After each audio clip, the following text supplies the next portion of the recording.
politiques que nous avons apportées. D'abord, nous avons travaillé sur une réforme du pôle judiciaire financier qui traduit donc une volonté de recentrer la juridiction spécialisée sur les grandes affaires économiques et financières. Nous avons soumis à son Excellence, Monsieur le Président de la République, un projet de décret que son Excellence, Monsieur le Président de la République, a approuvé. Et ce projet de décret def naan pôle judiciaire financier bi lépp lu jëm ci mbirum immigration ak lutte contre la drogue ak détournement yu ndaw yi dañ ko koy teggil ñaareel ba te loolu mooy li alarmant dañu yëkkati compétence sous le seuil de compétence du pôle judiciaire financier jëlee ko 50 millions yóbbu ko 500 millions un demi-milliard bur wan leen li ñu lubal ci xaalis ni mu baree ba ay milliards la ñuy dàq te loolu doot ñu def ko ba pôle judiciaire bi mën a concentré wu ci xaalis bi ñu jël lubal ko kenn du ko wax kenn du ko tudd te dinañ ko tudd dinañ ko càmbar dinañ ko wax dinañ ko atte incha allah.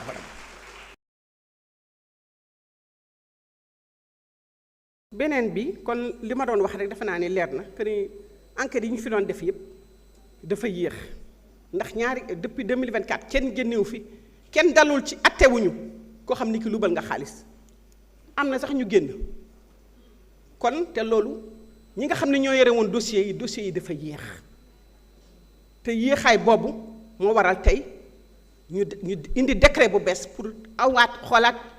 taxawaayu ak liggéeyu pôle judiciaire mu concentré wu ci loolu ñu mën ko xayma mën ko évaluer mën ko topp wala ñi nga xam ne ñoo fa ne liggéey ñu mën a rendre compte. beneen bi mooy violence yi nga xam ne yii nii daf fi amoon entre 2021 ak 2024 te lu ci bare ñu tudde ko tey crime international ñu war ko càmbar ba wane ni démontrer loolu am na. Le ministre de la Justice est saisi de manière croissante par des citoyens, des victimes ñoo xam ne ñi tey jii dañ may bind di ma interpeller waxte ngeen keroog journée wu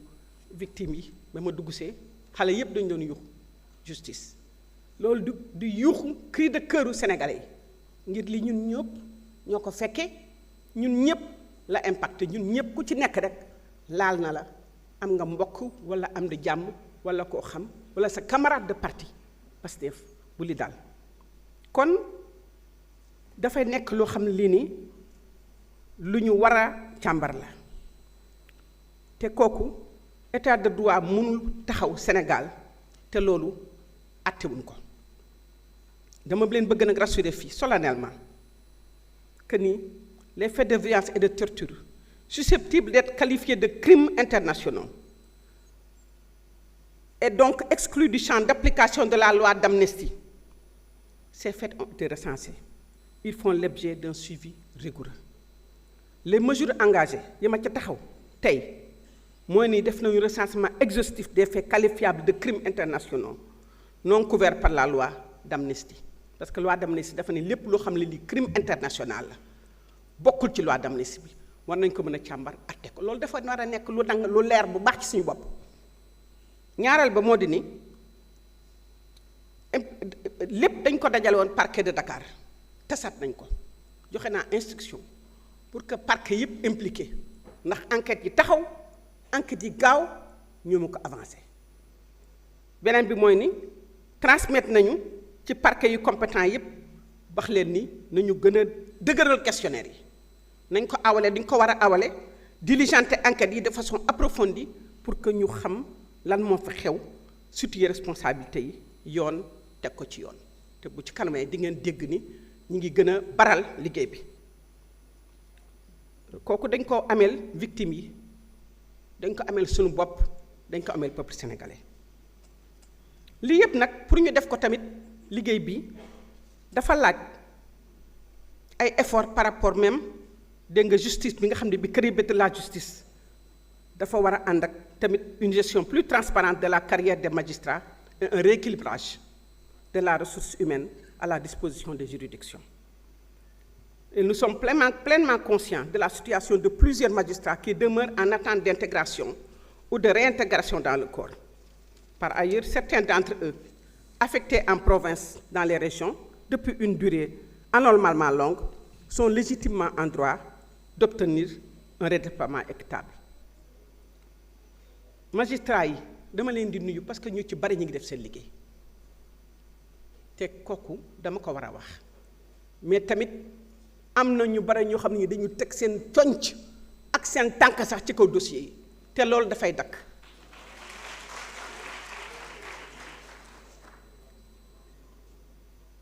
Pour ce qui concerne maintenant de la réponse aux attentes légitimes nécessairement pour l'organisation du Conseil supérieur de la magistrature, présidé par son Excellence Monsieur le Président de la République. D'ailleurs, la loi organique prévoit la tenue de 2 sessions annuelles convoquées par son Excellence Monsieur le Président de la République. Et l'année dernière, on a eu seulement une session et le Président de la République s'est engagé à prendre de son autorité pour convoquer le Conseil. Merci. C'est donc une évolution très importante parce que nous avons une bonne nouvelle. Nous avons 35 magistrats qui ont fini leur formation et qui sont donc prêts à être déployés. Et cela va, je pense, alléger le poids des dossiers qui sont dans les juridictions, mais que nous sommes en train de suivre. Donc, dans ce contexte-là, merci, nous pensons pouvoir vous donner des résultats beaucoup plus probants dans quelques mois. Merci, Madame la Ministre.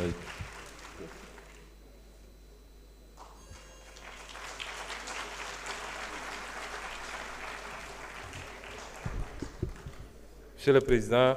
je vais intervenir pour compléter simplement pour quelques points. Madame la députée, honorable députée Nafi Kane, a fait un brillant plaidoyer pour le département de Podor, qui est aussi mon département, puisque c'est le département de ma grand-mère maternelle. Mais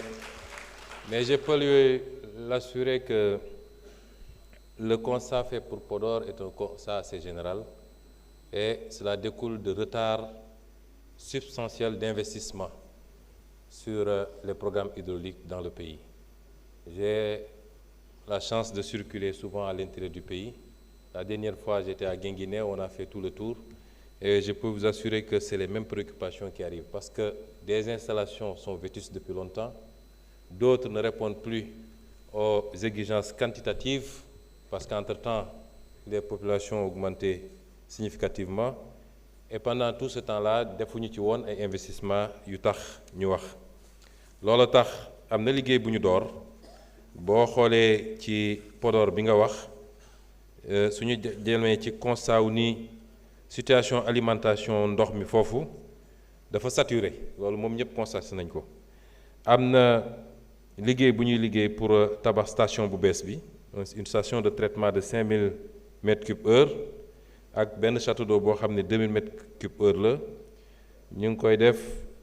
appel d'offres yi lancé nañ ko ba pare te jàpp naa ni ci lu yàggut incha allah dinañu commencé liggéey bi. Dans le département ci wàllu rural bi ci programme bi ma lancé woon temps yële Fass Touré muy programme bi ñuy def avec un financement de nos amis chinois CGCOC boo jëlee département de Podor bëri na ay forages yu bees yu ñu ci war a def yoo xam ne lu mel ni forage yu Bokki Dialoubé bi bu Mumba bu Ndiayène Pendaw bu Kaskas am na yoo xam ne ay forage existant la waaye mise en service bi moo desoon fu mel ni Guédé village Dum Galaaw Fanaay Jéeri Galoya Medina Ndiatbé ak yeneen parce que on a pratiquement 58 programmes ci département bi te loolu bokkul ak li ñu wax nga léegi solaire rek yu demee noonu war naa ñëw foofu temps yi sax parce que nouveau programme d'électrification rurale bi le nouveau programme d'électrification rurale bi nga xam ne Azer Jean-Michel moom lay jiite moom lay doxal dañ ko war a lancer te coïncidence nag waaye dañoo jàpp lancer ko foofu ci département de Podor incha allah. kon ñaareelu laaj bi nga xam ne bëgg naa ci tontu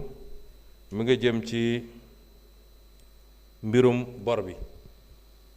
ñun ñëpp a ko constaté ndoo ñu ngi koy gérer ci ni ñu ko war a gérer waaye toujours benn aspect rek laa ci jël te ministre de l'économie wax ko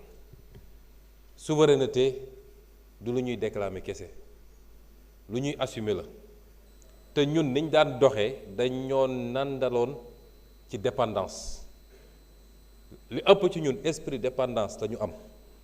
lu fort la ci ñun moo tax systématiquement suñu xëyee su bëggoon jot FMI quelle que soit solution bi nga andi ñu ngi lay wax FMI naam FMI am na solo parce que day rassurer partenaires yi waaye lan la ñu war a def ñun suñu bopp ci ni ñu war a réajuster réorganiser wu ci phase de transition boobu loolu beneen débat la boo xam ne à l'interne la moo tax mënal sa bopp ni ko Abdourahmane waxee dafa am njëgam dafa am un coût bis bu ne suñu débat ci loolu lañ koy orienté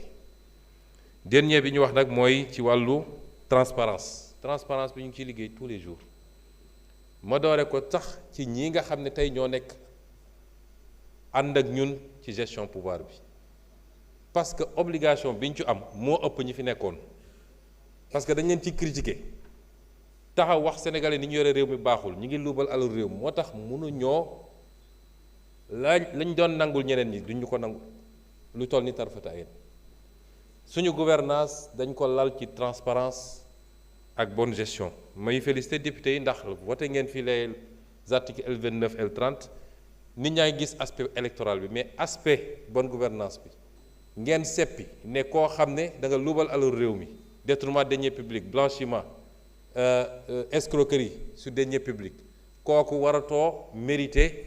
confiance su réew mi ab diir au moins loolu ci lutte contre la corruption la bokk ñu félicité leen ci moo tax man je suis très regardant ci question yooyu ñi ma nekkal ñëpp ngay ministre ngay DG chaque jour maa ngi xool bëri na ñoo xam ne ci samay ministre wala samay DG servir naa leen demande d'explication di xaar ñu leeral ndax bu leerul it amaana mu mujj fii sax ci assemblée nationale wala mu mujj feneen mais kenn ku ne lañ la dénk na nga ko doxal sàmm ko mu ànd ak jub ak jubal li ci des nag moom laaj na ci li war dem ci fonds politique yi les fonds politiques may fàttali ni suñu engagement électoral la man d'accord ma ci ak président jàpp naa ne président dafa juum jàpp naa ni dafa juum te am naa yaakaar ni dina delloo ci xelam ndax 2019 commencé poser le débat sur les fonds politiques 2019 j'étais le candidat ñu dugal ko ci programme bi 2024 nañ ko bindee woon ci 2019 lañ ko delloo ci programme Diomaye président bu 2024 bi du loo xam ne dañ ñu ko imposer ñun ñoo taxaw ne sénégalais yi warul am benn 15 boo xam ne alalu sénégalais yi la ñu dénku nit ne ko lu la neex def ci te kenn du xool loolu ñun ñoo ko wax président kenn wax ko ni dañuy supprimer fonds politique yi ndax ñun mësuñu wax loolu waaye dañ ne il faut ñu xool réew yi ñu ëpp doole foofu France am na fonds politique France président amul fonds politique premier ministre moo am fonds politique waaye fonds politique yi dañ koy contrôler par une commission boo xam ne 2 sénateurs 2 députés ci loi de finances rectificative lañ ko inscrire pourtant ñooñu ñu ëpp doole foofu xaalisu réew mi la man am naa fonds politique primature 1 milliard 770 millions de fonds politiques kon su ñuy wax débat bi jubluwuñ ko ci kenn waaye li sénégalais yi bañ mooy li ñu jàpp ni butin électoral la woon butin politique la woon pour jënd ay militants wala pour enrichir personnellement moo tax sénégalais boo ko nee président 4 millions 800 lay fayeku heurtewu ko parce que jàpp na ni président am na leneen lu mu làq loo xam ne ëpp na loolu foofu boo ko nee premier ministre 4 millions lay fayeku mu ne la loolu amul solo ndax premier ministre am na leneen lu mu làq donc loolu du question wu nii laa ko bëggee c'est des questions de principe aucun centime qui appartient au peuple sénégalais ne doit échapper à un contrôle amul États-Unis amul Allemagne amul France warul am fii nañ koy doxalee nag man dama toog ñu ne ma Guy Marius Sagna mi ngi bëgg na déposer benn proposition de loi sur les fonds politiques fekk le 8 novembre maa njëkk a annoncé ni suñu engagement électoral te dañ ne woon dañ ko def ci ñetti at yi ñaari at weesu na kon nañ ko def ma ñëw ñu ne ma Guy Marius Sagna mi ngi déposé ma dem gis président ne ko lii bu ñu toogee ba assemblée jàllale ko gàcce la ci ñun parce que c'est un engagement de l'exécutif c'est pas un engagement de l'assemblée. ma dajale sama équipe jël ñi ci gën a xarañ ci trésor public waa ministère des finances samay conseil def liggéey boo xam ne liggéey bu mate la yóbbu ko ne secrétaire général programmé ko day dugg conseil des ministres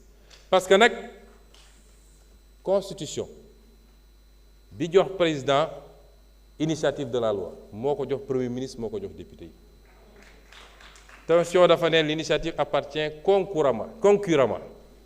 waxul concurremment te l'initiative de la loi du premier ministre n'est pas une initiative dérivée ou dépendante premier ministre saa su ko neexee mën na proposer conseil des ministres mooy adopté wala mu rejeté ma def ko une première fois mu ne ma dama bëgg ñu waxtaan ci ba pare ñu waxtaan ci mu wax ma argument am wax na ko keroog ci télé bi su ko waxuloon du ma ci wax man bi ma ko waxee ma ne ko argument yi d'accord ma ci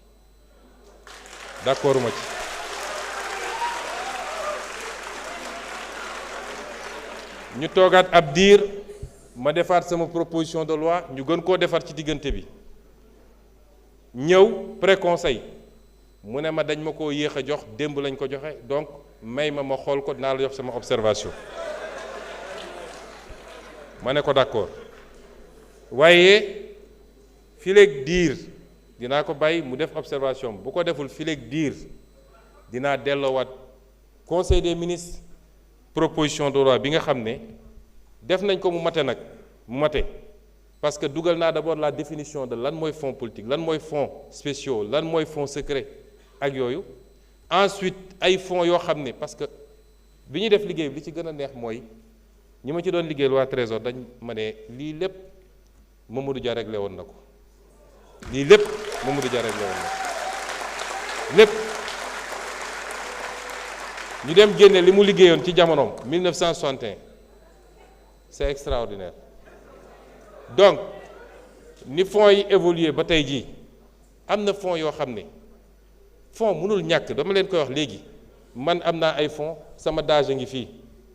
dama ko ne kuy faju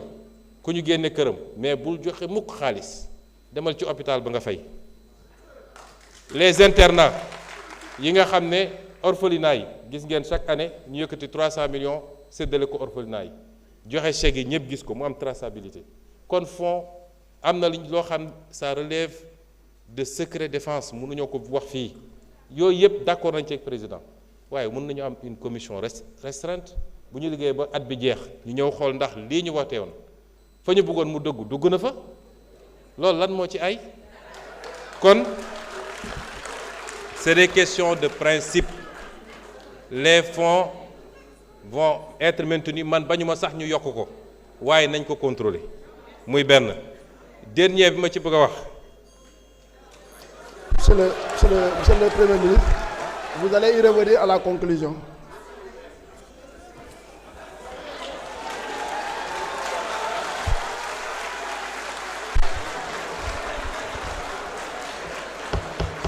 S'il vous plaît. Maintenant, on continue avec les questions. Honorable Marie-Hélène Ndofène-Diouf, vous avez la parole.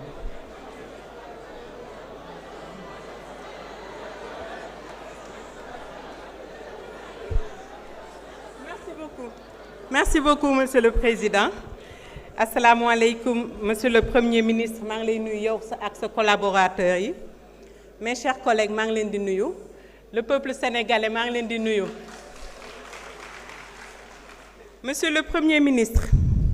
sur le respect du calendrier électoral, les dernières élections municipales et départementales se sont tenues le 23 janvier 2022 et les conseillers locaux sont élus pour un mandat de 5 ans. L'échéance normale des prochaines élections territoriales se situe donc en 2027. Dans le même temps, le gouvernement a engagé 2 chantiers importants. La réforme de la décentralisation et des pôles territoires, avec l'installation d'un comité de pilotage par vous-même et l'avant-projet de réforme du Code électoral qui prévoit notamment la création d'une commission électorale nationale indépendante, le bulletin unique et la prévision permanente des listes électorales.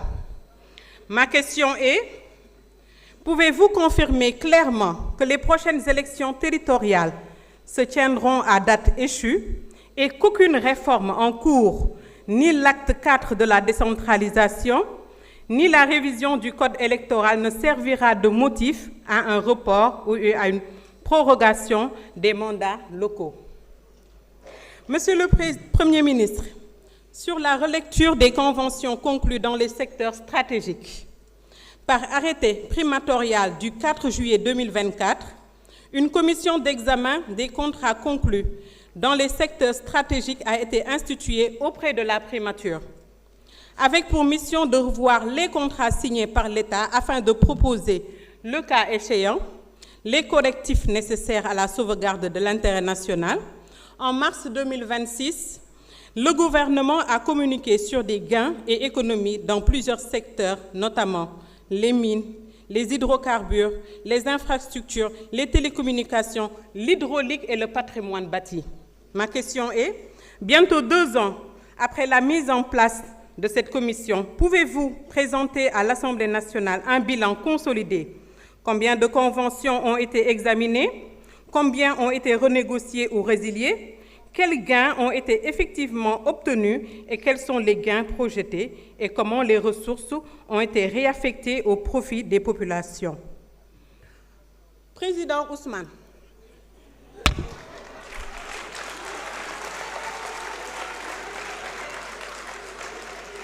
Man Marie-Hélène Ndofène Diouf yaa ma tànn ci Pastef yépp ma dëkk Gorée mësul am député. C'est la première fois député Gorée taxaw fii ci biir hémicycle bi di wax. Président Ousmane, man député Pastef laa te ñi fi nekk ñëpp député Pastef lañu. Président Ousmane, yow li nga bëgg ci biir assemblée bi moo fi am dara du fi am. Monsieur le Président Ousmane,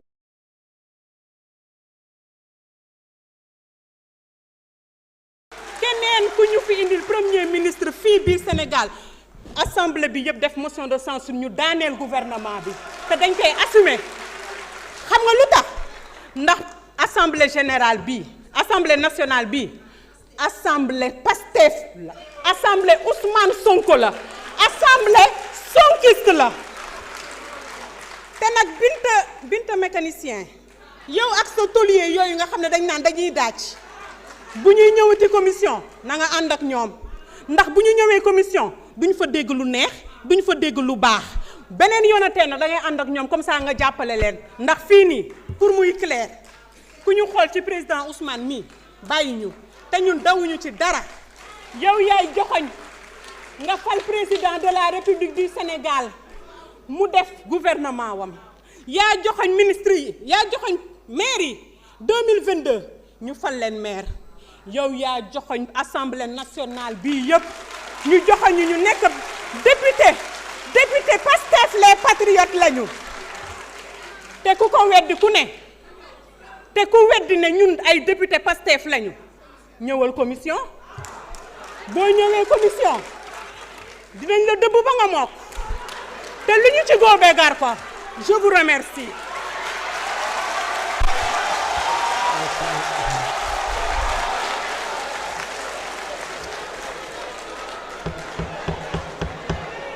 S'il vous plaît, faites moins de bruit s'il vous plaît. On va continuer sur les questions. Je donne la parole à Honorable Baran Fofana. Et Honorable Maguette Sène se prépare.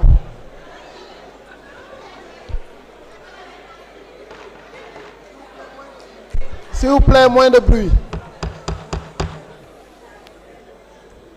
Assalamu alaikum.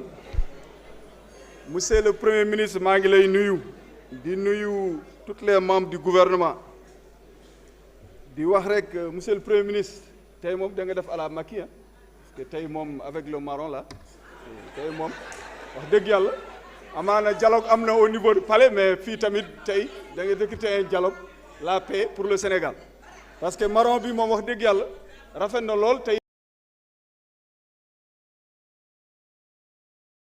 tey pro dafa def à la Macky. Monsieur le Premier ministre fi may ñëw rek mooy que ne le 11 juin coupe du monde dina ubbi incha allahu rabbi te ñu xam ne le 16 Sénégal dafa war a jouer fële te ñëw jësi ci l'Amérique am ay sénégalais yu bëri nag wax dëgg yàlla ñu def des demandes de visa te demande yooyu nag ñu si gën a bëri am nañu seeni moyen bugg a dem supporter l'équipe nationale du Sénégal mais wax dëgg yàlla lu ñu gis mooy que ne l'ambassadeur des États-Unis def leen bañal des visas sans condition may wax nag monsieur le Premier ministre mbaa du song bi nga song Donald Trump moo leen metti ba tax na ñu ñuy résital suñuy visa loolu moom dama koy réitéré voilà di la wax nag monsieur le Premier ministre xam nga am na li nga waxoon fii wax dëgg yàlla nga ne yow moom réciprocité bi moom par force la képp ku la respecté nga respecté ko mbaa loolu di nga ko appliquer sur les ressortissants américains ñi nga xamante ni ñoom ñoo nekk fii ci Sénégal beneen bi monsieur le Premier ministre li may wax mooy les Sénégalais emprisonnés au Maroc ne font plus l'objet de l'attention du gouvernement moo ma ci xaw a jaaxal notre diplomatie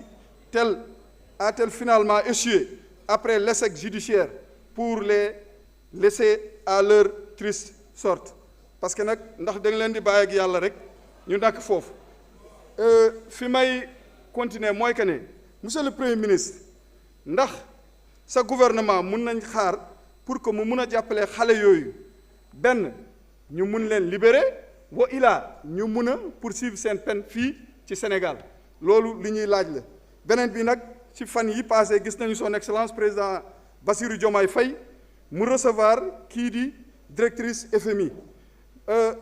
ma lay laaj ndax yaa ngi réitérer toujours sa position mooy que ne comme li nga waxoon ci FMI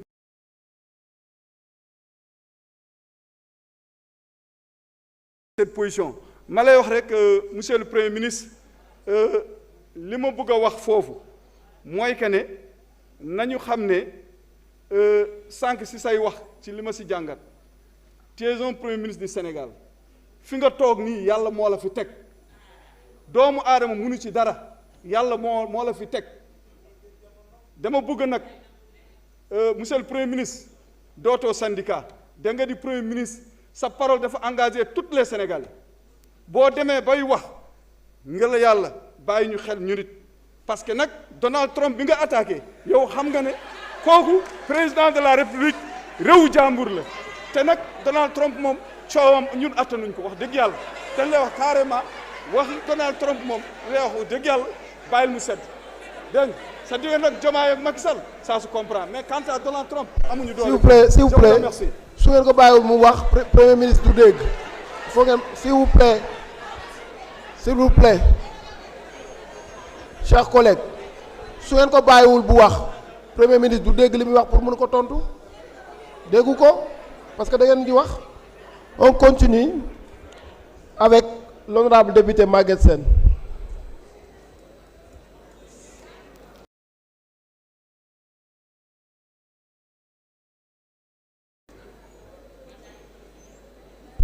Honorable Marie-Angélique Mame Selbé Diouf se prépare.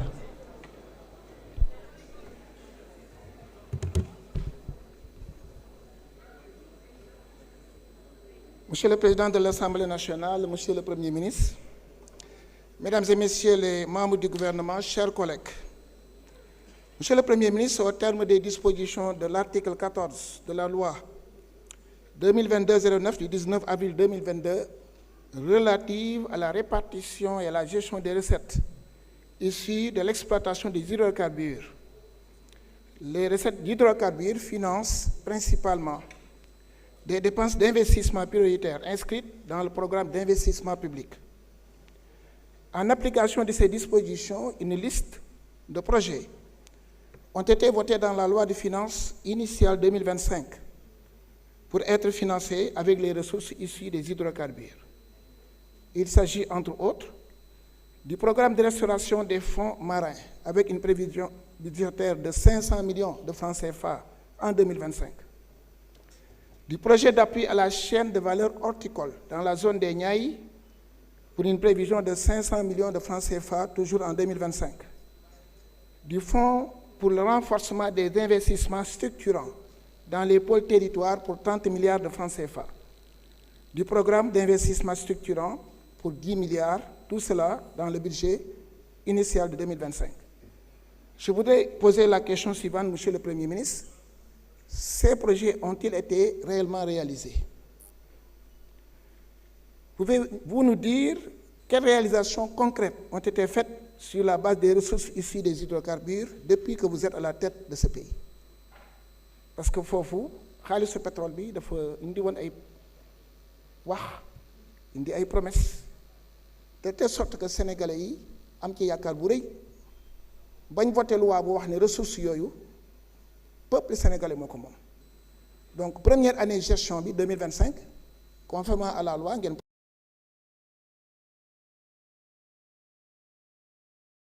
est-ce que projet yi réalisé nañ ko waaw wala déet ak ban réalisation concrète bu ñu mën a tudd la ñu def jóge ci xaalisu pétrole bi. Une deuxième question, quels sont les dispositifs et outils de suivi dont dispose le gouvernement pour évaluer les mesures et réformes à haut impact social qu'il prend? Je peux citer notamment le contrôle de la délivrance des licences de pêche. dafa am ay mesures yu baree bari yu ngeen jël ñu bëggoon xam yan outils ak yan dispositifs de contrôle ngeen am parce que dañuy gis bu ñu jëlee mesures yi après les effets escomptés n'arrivent pas. Le contrôle de la délivrance des licences de pêche li tax ma ko ci tudd mooy récemment madame le ministre de la pêche dafa jël benn arrêté ci mois d'avril autorisé joxe 5 licences de pêche à des navires pour autoriser leen pour ñu napp ci géej gi.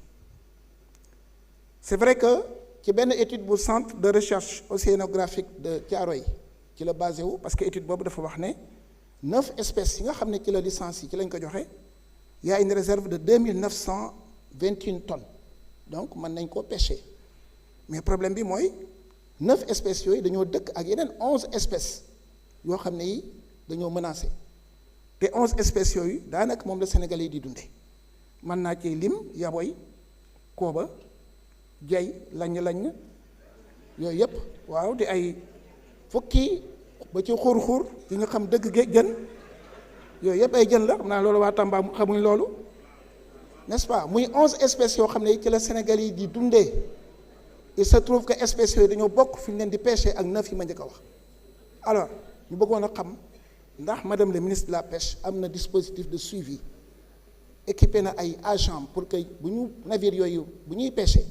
ñu bañ a dem ramasser loolu nga xam ne Sénégalais yi moom la ñuy dundee. Je crois que loolu laa amoon par rapport à cette première question. Également l'accompagnement de la commercialisation des produits maraîchers. Monsieur le Premier ministre, question boobu dama ko fee poser ay yoon attirer l'attention de monsieur le ministre de l'Agriculture ginnaaw benn tournée bu ma defoon dans les Niayes notamment à Kayar. Population yi waxoon ne dafa amoon dispositif bu fi nekkoon temps au président Macky Sall dañ daan may assez de temps aux petits exploitants. bu seen soble ak seen pomme de terre ñoree ñu jaay wala agro business yi di jaay malheureusement ma attiré waat attention mais ren dañoo dem ba gis exploitants yi dem ba ci kaw tali bi di tuur seeni pomme de terre ak seeni soble parce que mesures yooyu jëluñ ko woon c'est après qu'on a pris ces mesures ça veut dire que am na lu yàqu donc man jàpp naa ne bu fekkoon ne mesures yi am na suivi am nay outils d'évaluation yu rigoureuse waruñu woon a bàyyi ba yàqu boobu am ñu koy doog a jël actuellement ni jël nañ ko mais fekk na am na lu bari lu yàqu ci loolu moo tax may laaj est-ce que am na ay outils d'évaluation yu efficace yu permettre de suivre les politiques publiques. Beneen préoccupation muy les mesures pour lutter contre les inondations ku nekk xam na ne Touba daaw souffrir nañu ci inondation dem nañ ba amatuñ ci benn solution bàyyi leen ci biir ndox mi ma jàpp ne loolu waruñ koo bàyyi mu continuer may laajte foofu tamit yan mesures concrètes lañ jël ren pour que loolu xewoon Touba daaw bañ a xewaat. C'est mon dernier point.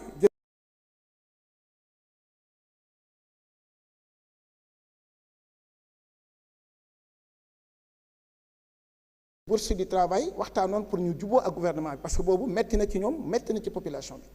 yàlla def ñu am accord ak gouvernement bi waaye ñoom seen point yi ñu gënoon a souligner mooy contrôle routier yi bari ci corridor yi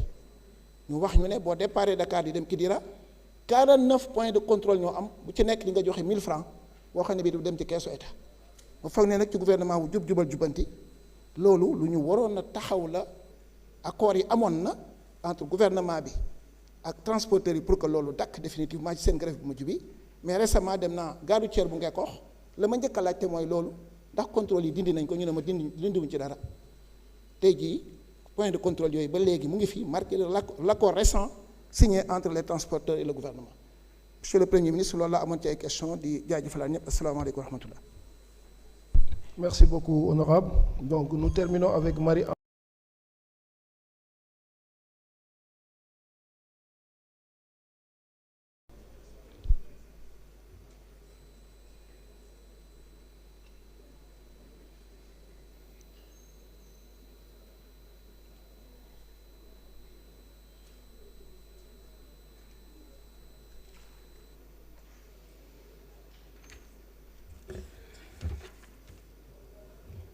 Merci beaucoup, Monsieur le Président. Honorable boo bàyyiwul booy wax ak sang bi di ko joxañ dinañ damm sa baaraam. Monsieur le Président, Monsieur le Premier ministre maa ngi lay nuyu chef du gouvernement ak l'ensemble des membres du gouvernement di nuyu mes chers collègues députés di nuyu assistance bi ak les services techniques. Monsieur le Premier ministre, vous me permettrez ma adressé leen félicitations face à l'effort du gouvernement par rapport à la conjoncture internationale en maintenant les prix et également les subventions. Mon intervention va porter sur le dialogue social, les grèves et l'autorité de l'État. Monsieur le Premier ministre, depuis votre nomination, vous avez engagé un dialogue social soutenu dans plusieurs secteurs: la santé, l'éducation, les collectivités, la justice, les transports. Quel bilan positif tirez-vous de ce dialogue social renouvelé depuis avril 2024 et quelles réformes institutionnelles comptez-vous mettre en œuvre pour consolider des règles du jeu claires entre l'État et les partenaires sociaux, notamment en matière d'engagement réciproque, de suivi des accords et de continuité du service public? Toujours, le gouvernement envisage-t-il des mécanismes équilibrés pour favoriser le général? Monsieur le Premier ministre, am nañu bu baax yaakaar ci yow par rapport ak front social bi. Gis nañu effort yi ñu def pour vraiment permettre sénégalais ñuy vivre ak moyens yi nga xam ne moom la ñu am malgré les conséquences de la dette cachée. Mais malgré ça, acteurs yi nga xam ne dañoo nekk ci secteurs yi ma cité dañuy souvent menacé di dem grève te muy indi évolution boo xam ne du point de vue social dafay impacter négativement l'intérêt général. Le groupe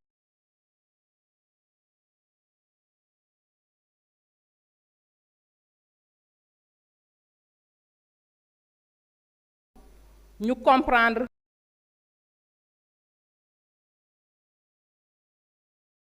fi ñu bëgg a dem naka lañ fay demee loolu groupe parlementaire bi am rôle bu mu siy joué fii ci assemblée au-delà de mu war a voter ay loi le contrôle de l'exécutif bokk ci li nga xam ne dafay indi transparence bokk li nga xam ne dina éviter bu baax corruption. Contrôle de l'exécutif boobu bokk ci li tax ñu mën a xam taux d'exécution wu budget bi nga xam ne fii lañ ko voté fan la toll fan lañ ko duggal ndax ci budget programme la ñu nekk. Contrôle boobu groupe parlementaire bi dafa taxaw di ko def à travers des commissions d'enquête, à travers des commissions d'information, mais également audition ministre yi nga xam ne fan yi passé rek après 3 mois yi nga xam ne budget bi ñu leen ko joxee ñoo ngi doxal woo nañ leen pour saytu fan la toll. loolu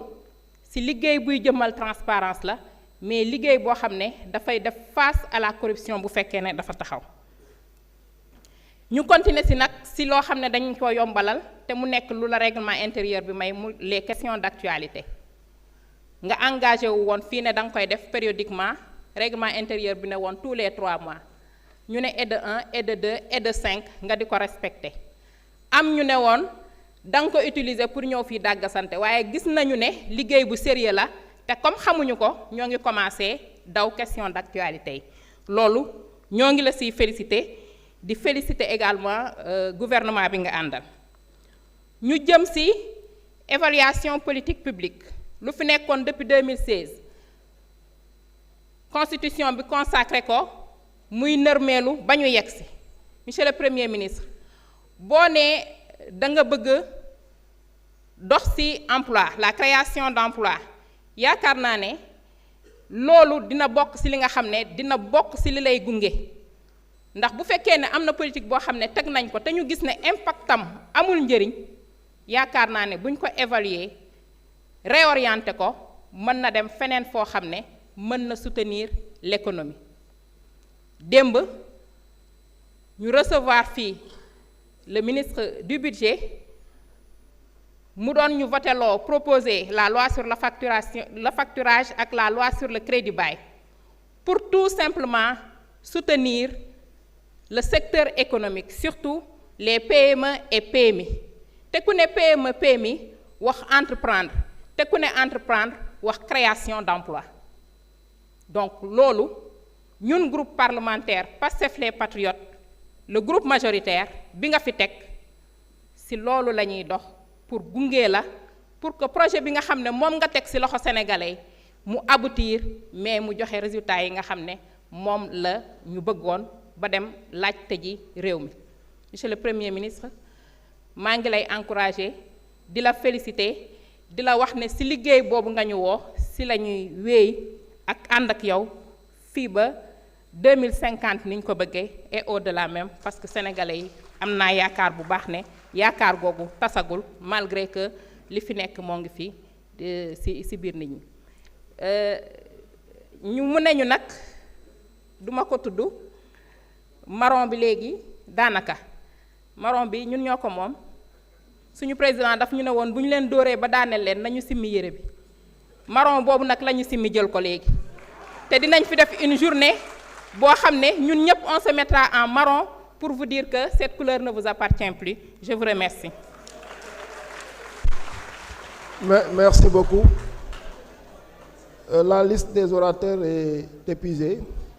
Monsieur le Premier ministre, vous avez maintenant 32 minutes pour répondre et 20 minutes pour conclure. Merci, Monsieur le Président. Je vais donner la parole à Monsieur le ministre de l'Intérieur pour répondre en 3 minutes aux questions posées sur la tenue des élections et peut-être sur les points de contrôle routier.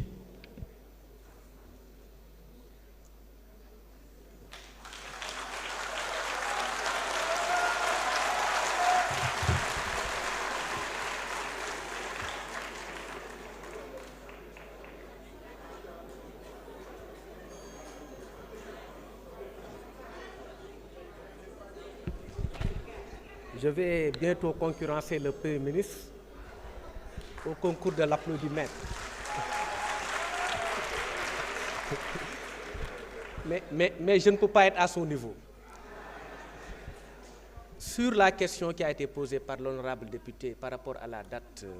de la tenue des élections, xam naa ni peut-être jàngoo droit des obligations am na lu ñuy wax condition mixte ou simplement potestative mooy maanaam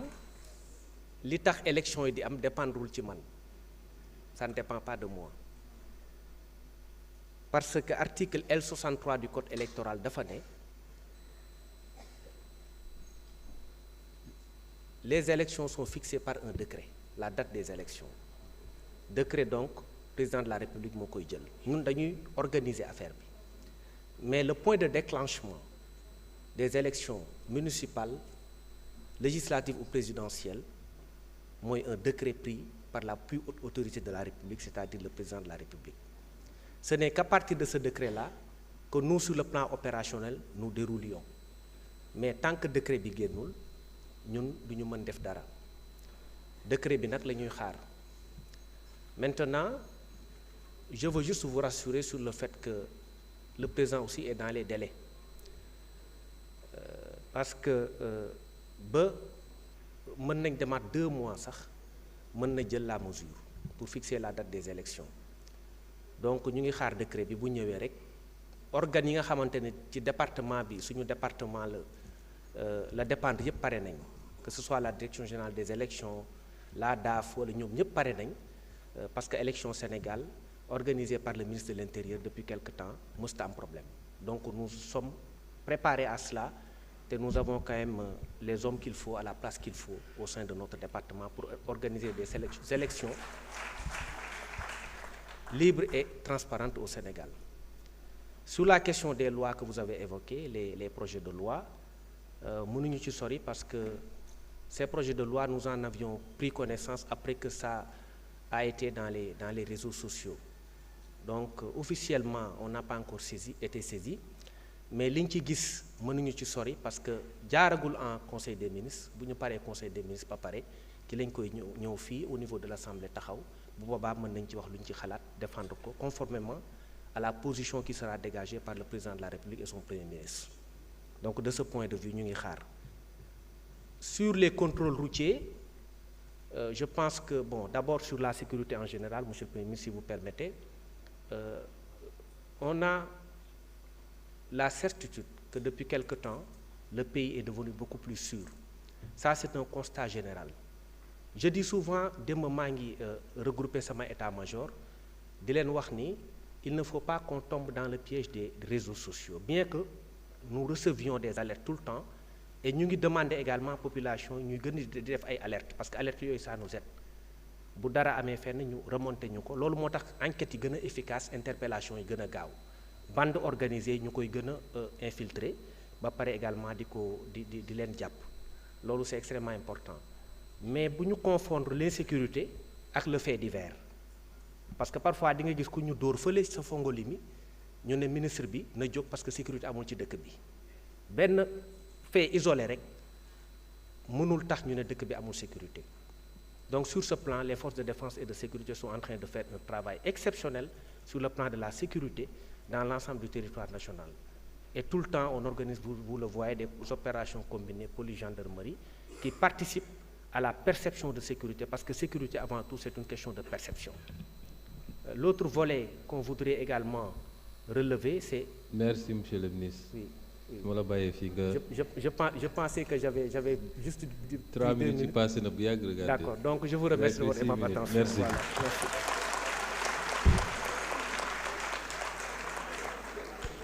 Monsieur le ministre des Finances, sur la question relative aux recettes pétrolières, vous avez 3 minutes.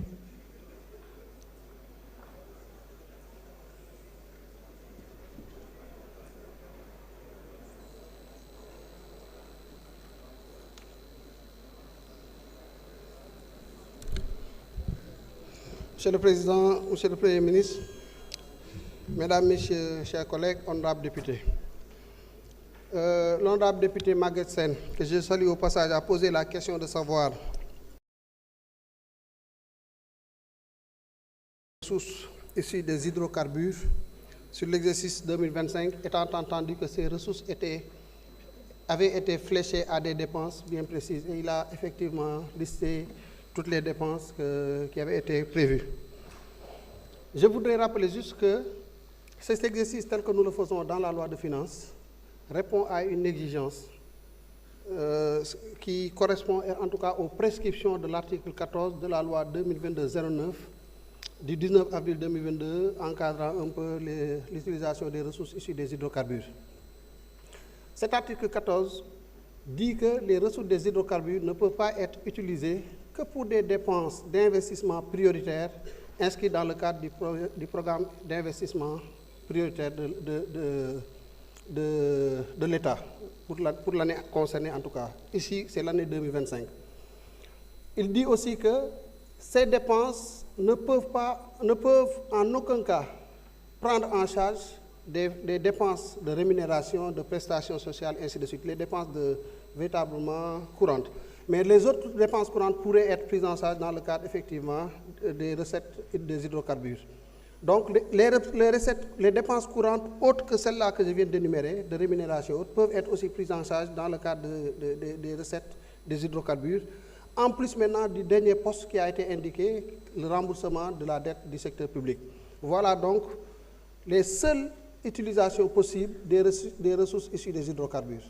Maintenant, pour être conforme à cette exigence, dans la préparation du projet de loi, nous fléchons les recettes effectivement à des dépenses d'investissement,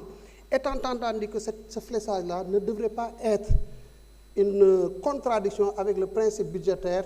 d'universalité. Donc le principe de non-affectation et le principe de non... voilà,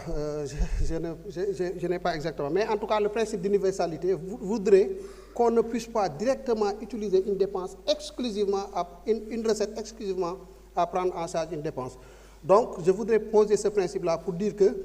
dans l'absolu, la présentation que nous faisons dans la loi de finances, c'est pour dire que les recettes des hydrocarbures, nous voulons les utiliser à prendre en charge tel type de dépenses d'investissement conformément aux orientations de la loi 2022-09.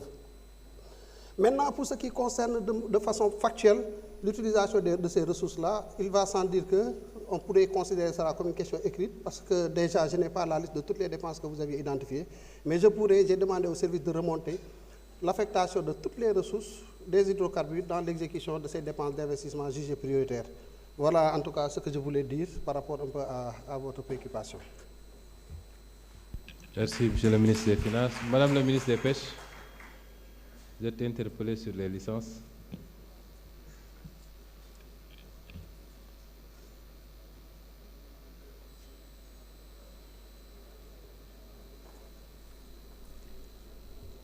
Merci, Monsieur le Premier ministre, Monsieur le Président de l'Assemblée nationale, Monsieur le Premier ministre, Mesdames, Messieurs les ministres, chers collègues, Mesdames, Messieurs les parlementaires, je remercie Honorable Maguette Sène ci occasion bi ma may nii pour mën a joxe explication par rapport à la délivrance des licences. Mais d'abord, avant tout, je tiens à apporter des précisions. Honorable, c'est 4 licences au lieu de 5 licences. Ensuite, yaboy bi ngay wax, les sardinelles ne sont pas concernées. Parce que les sardinelles ay petits pélagiques lañ. Alors que les licences yi ñu joxe, c'est des licences de pêche démersale côtière. C'est-à-dire jën yi nga xam ne ci fond bi la ñuy dund. Maintenant, question bi mooy, est-ce que ministre de la pêche am na sañ-sañu joxe licence? Bu amee sañ-sañu joxe licence, est-ce que joxe na ko ci conditions yi nga xam ne loi ak règlement noonu la ko permettre? Quatrième chose aussi mooy, est-ce que teg nañ ko ci xam-xam? Cinquième bi mooy, est-ce que pour njëriñu askan wi la? Est-ce que pour njëriñu Sénégal la? Donc pour répondre à ces questions-là, ma xamal leen ne le code de la pêche, aussi bien que le décret portant attribution du ministre en charge de la pêche, moo ko jox sañ-sañ boobu pour mu joxe ay licence. Ma misaal rek ci samay prédécesseur am na ci koo xam ne ci juróomi at joxe na juróom fukki licence ak benn. Am na koo xam ne ci juróom benn weer joxe na ci juróom-ñetti weer joxe na ci juróom benn licence. Mu am koo xam ne ci ñetti at joxe na 36 licences. Man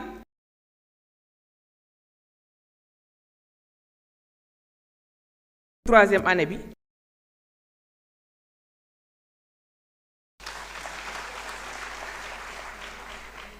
te licence yooyu ci ton bi la. Donc 4 licences lañ joxe woon, mais yeneen 2 yi remplir ñu formalité ba léegi. Donc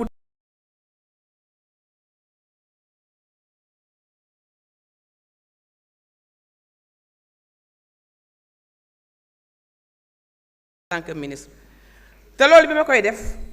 dama bëgg aussi, parce que dañu am ay principe loo xam ne dafa jiitu sax suñu dugg ci gouvernement bi, dañu gëm ne dañu war a yaxanal ressources yi. Te pêche dafa am particularité ndax jën du comme ni nga xam da ngay jël rek bay, dafa nekk loo xam ne da nga war a am système boo xam ne noonu nga koy gérer. Loolu moo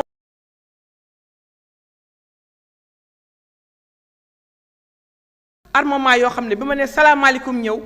ñoom ñoo njëkk a ñëw ne ma jox ñu licence parce que fayoon nañ depuis 2000 à l'an 2000 donc du 2020 fayoon nañ depuis 2020 suñu redevance donc yow da ñoo war a jox licence doo ba léegi ñaari at ma bañ ba dañoo dem sax ba wut avocat pour mu ñëw ci man navire yi fi nekk est-ce que navire yoo xam ne véritablement c'est des navires sénégalais ñu waxaat ñu aussi modifier leen le code de la pêche liggéey nañ ci ñun on a promis normalement fin du mois bi texte bi war na pare audit du pavillon bi commencé nañ ko depuis octobre 2025 tey jii jot nañ les rapports préliminaires nga xam ne léegi li ciy topp mooy beneen rapport d'étape bi ensuite le rapport final maintenant troisième question bi mooy lan mooy la sécurité alimentaire bi ñu ko waxee li ma njëkk a def ak samay service mooy xoolal leen ma est-ce que Sénégal li muy produire ci jën yépp est-ce que ci dëkk bi lay des wala dafa am loo xam ne day dem ci biti déjà rek liñ ci misaal 2023 ak 2024 man leen xoolal leen ma ko bi ñu ma xoolalee 2023 quantité bi ñu débarqué au Sénégal 481 tonnes 481 292 tonnes donc 481 292 tonnes loolu la ñu débarqué loolu ñu débarqué 259 805,4 tonnes dañ ko exporté yóbbu ko ci biti ça veut dire que 53,90% yi nga xam ne Sénégal produire nañ ko dañ ko jël yóbbu ko ci biti léegi ñu xoolalaat ma 2024 ñu ne ma 448 000 tonnes 756 la ñu produire yooyu bi ñu ko produire aussi 230 000 tonnes 0,72,49 ça veut dire 51% donc en moyenne 52% dañ koy jël di ko yóbbu di ko exporter di ko jaay ci biti te ñu koy jaay ci biti pour le moment mënaluma leen dara parce que dañu am statut entreprise franche d'exportation c'est-à-dire que il y a une loi qui leur permet qui les même leur impose d'exporter minimum 80% de leurs produits 80% de leurs produits vous imaginez donc ça veut dire que jën yi am na fi mais jën yi dañ koy génne di ko yóbbu di ko jaay ci biti c'est ça la vérité te il y a une loi qui les protège et man nag dans ce cadre-là je dis que loo xam ne dafa concerner pêche ñun waruñu bàyyi beneen loi di ko réguler moo tax dans le cadre de la révision du code de la pêche dama leen nañ xool comme ni ko commerce di defee ñu koy defee ci yeneen produits ñu mën di réguler jën bi nu muy génnee quand il y a le besoin au niveau du marché ñu mën ko téye bu fekkente ne marché bi am na abondance ñu mën di génn sans que ñu yàqal leen seen statut bi donc loolu ci laa nekk di liggéey mais loolu du loo xam ne tey lay sotti parce que ku ko nekk xam na procédure législative fi muy jaar ba keroog muy egg donc en attendant il me faut trouver une formule la formule c'est quoi demander d'abord CROD la recherche c'est ce que le code de la pêche dit il faut demander à la recherche de faire la situation l'évaluation des stocks de tous les stocks yamuma rek ci démersale côtière dama dem ci démersale profonde dem ci petit pélagique yi bu dee les grands pélagiques les thons loolu dafa am ko koy gérer mooy commission internationale pour la conservation des thoniers de l'Atlantique donc ñoom bi ñu demee ba xoolal ma ñu ne ma daal boo dee xool démersale côtière moo fi am environ 3000 tonnes yoo xam ne disponible na oh monsieur le premier ministre. madame le ministre xam nga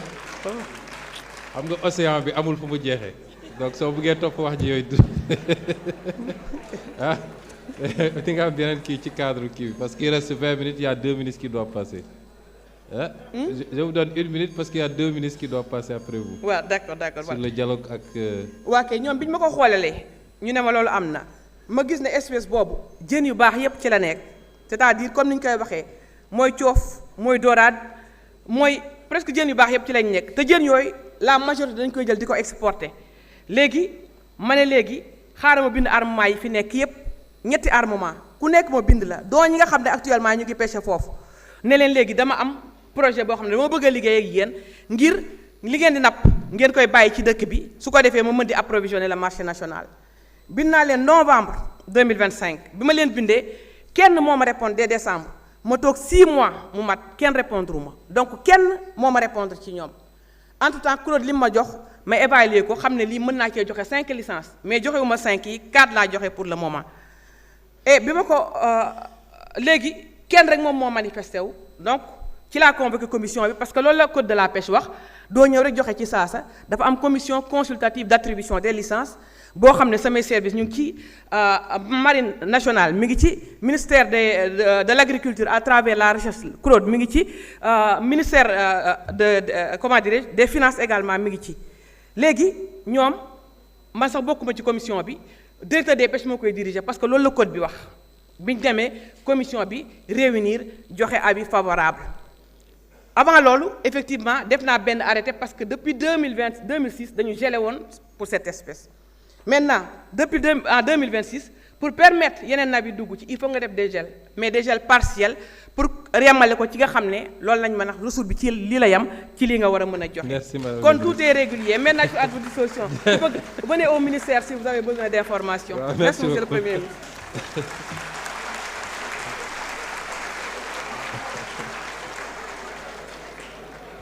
Monsieur le ministre de l'Agriculture territoriale, pour 2 minutes.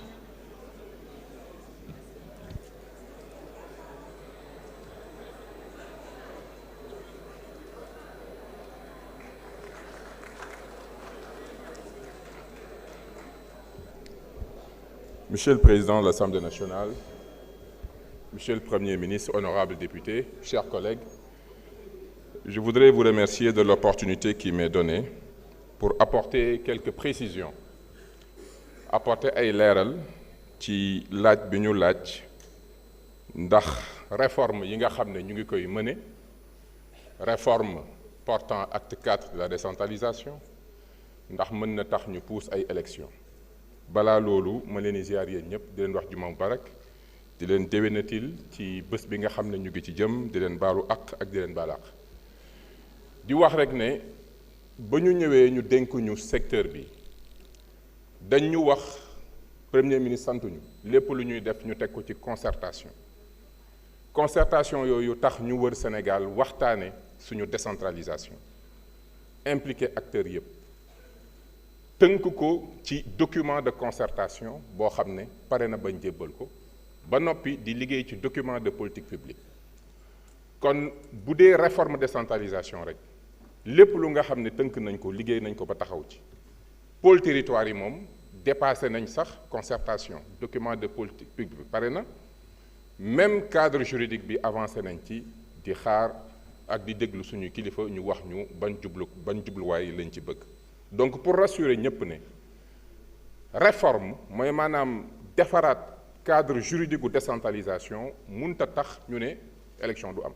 ndax fi ñuy toll wax nii Sénégal am na son code général des collectivités locales boo xam ne moom mooy tax mbir yi ñu koy dox même si fekkente ne ci cadre acte 3 la ñu nekk donc ñoŋal suñu décentralisation munta justifier lu mel noonu bien que ne ñoŋal bi nekk na lu am solo loo xam ne gëm nañ ne bu ñu ko àndee ba di ko doxal ci suñu gox-goxaat yi ak suñu pôle territoire yi Sénégal dina gis développement ndax kat loolu dafa bokk suñu gis-gis monsieur le premier ministre mi toog fii bind na téere bu mu tuddee territoire du développement di wane rek ne ci territoire yi la ñu mën a yëkkatee le développement wu réew mi kon réforme yooyu liggéey biñ ci war a def yépp waxtaan ak acteurs yi lépp tënk nañ ko te aussi loi bi li mu wax mooy lépp lu am consensus mën nañ ko doxal même au-delà période bi ñu wax donc gisuñ fi benn jafe-jafe di ziar ñëpp di nuyu ñëpp ci précision boobu ñu bëggoon apporter jërë ngeen jëf. Merci, Monsieur Olivier Boucal, ministre de la fonction publique, pour la question sur le dialogue social.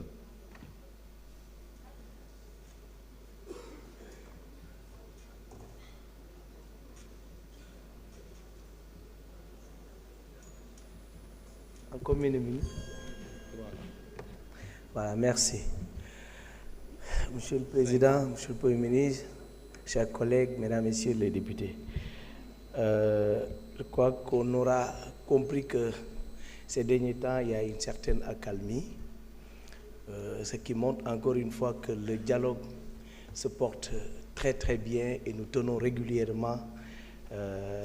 les instances de dialogue. Le seul peut-être foyer de tension qui persiste encore reste le secteur de la santé. Et nous avons d'ailleurs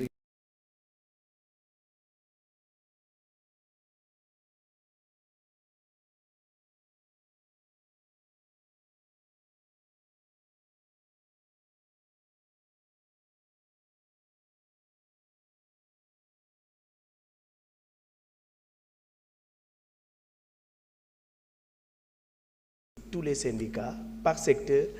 sans attendre qu'ils déposent même des préavis de grève. Je crois que c'est dans cette dynamique d'anticipation des conflits qui nous permet donc de stabiliser les secteurs. Et c'est ce que nous faisons en anticipant un peu sur les foyers de tension. Il y a maintenant que dans les secteurs, surtout privés, où certaines questions demeurent encore des constants, surtout des conflits entre les travailleurs et certains employeurs. Mais ça, le nouveau code qui peut-être vous sera présenté dans les semaines ou les jours à venir, qui va régler un certain nombre de questions, puisque désormais un pouvoir supplémentaire a été donné aux inspecteurs du travail, qui auront la possibilité donc d'amender ou de contraindre certains employeurs pour donc le respect d'un certain nombre donc de lois, des lois du travail. Donc je pense que nous allons maintenir en tout cas cette dynamique-là qui permettront donc de calmer et de nous permettre donc de faire notre travail correctement. Merci, Monsieur le Président.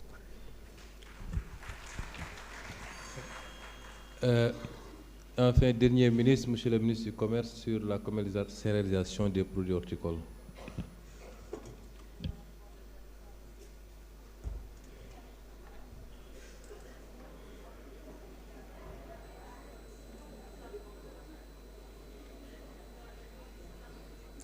Merci beaucoup, Monsieur le Premier ministre, honorables députés. Concernant les produits horticoles, je pense qu'on a pris des mesures extrêmement importantes depuis quelques années maintenant, et je crois que c'est l'une des réussites de notre gouvernement. Pour 2025, nous avions une production donc assez importante de pommes de terre et d'oignons, qui a pratiquement conduit à la fermeture du marché presque sur 11 mois pour la pomme de terre. Et cette année, donc, dès le 9 janvier, nous avons clôturé toutes les importations. J'ai pris un arrêté pour clôturer le marché pour la pomme de terre. Et le 15, on a pris un autre arrêté pour l'oignon, pour la carotte. Ce qui fait que pour cette année, nous n'avons eu pratiquement aucune importation. Ce qui s'est passé, c'est que cette année, en plus de prendre ces mesures pour éviter, bloquer les importations, nous avons pris une autre mesure le 15 février pour protéger maintenant nos petits agriculteurs des Niayes, du Fouta, mais aussi de la zone du Waalo, contre effectivement les gros agroalimentaires. C'est pour cette raison-là, jusqu'au 30 juin, personne, en dehors des petits agriculteurs, notamment les grands producteurs tels que Sénéguindia, ils n'ont pas le droit de vendre jusqu'au 30 juin, ce qui nous permet d'écouler la production des petits agriculteurs des Niayes. Ça qui a permis aujourd'hui d'avoir un approvisionnement régulier du marché et surtout permettre à ces agriculteurs de gagner plus d'argent. Concernant cette année aussi, nous avons fait la même chose pour la banane, où nous avons fait clôturer le marché pendant 3 mois pour permettre aux agriculteurs de Casamance et de Tambacounda également d'écouler leur production. Donc cette régulation des prix, je pense que c'est une mesure qu'il faut encourager. C'est une mesure de notre gouvernement pour protéger effectivement nos agriculteurs. Monsieur le Premier ministre, voilà ce qu'on pouvait dire sur ces actions. Merci beaucoup.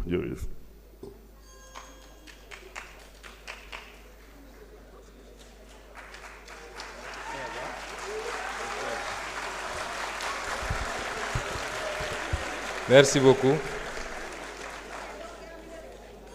Monsieur le Président de l'Assemblée nationale, Mesdames et Messieurs les honorables députés, nous arrivons au terme de cette session et je m'en vais peut-être rapidement ramasser quelques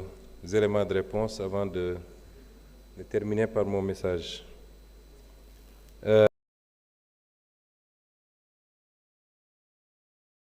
Malheureusement, temps bi dab ñu ma wax ni réforme yi ñuy proposé du ay réforme ñu dirigé contre Massamba wala Mademba benn te it ñoo jëloon engagement bi muy ñaar te it ci transparence dafa war a commencer toujours ci kaw boo bëggee ñi ci suuf nangul la ko moo tax ci li ñu proposé d'abord c'est un effort de définition ba ñu xam fonds bu nekk lu mu doon parce que définir guñ ko. Deuxièmement ñu def proposition sur les procédures parce que depuis le règlement général sur la comptabilité publique de 1900 vers les années 70 ba tey mësuñoo def définition procédure bi te pourtant ça avait renvoyé à une procédure spéciale parce que mënul doon les procédures ordinaires boobu tam liggéey nañ ci muy un projet de loi. ñetteel bi mooy le classement ou la classification des différents fonds bu njëkk ba fonds yi meloon ni mu mel waaye ñuy dem di dem président yi fi ne woon kenn ku ne bëgg a yokk sa kattan ci loo téelu kenn dul xool ñu jël fonds yu bëri dugal soo jëlee fonds bi nga xam ne c'est le fonds pour de la solidarité africaine ministère des affaires étrangères la ne woon newuloon présidence de la République. Les fonds sociaux ma nga woon ci ministère buy toppatoo affaire de solidarité ainsi de suite ainsi de suite fonds secret dëgg moo daan des présidence de la République yooyu yëpp am na liggéey bu ñu ci def bu war a dem ci kii yooyu ñu boole ci nag li ma wax ci rémunération yi parce que mënoo dénk nit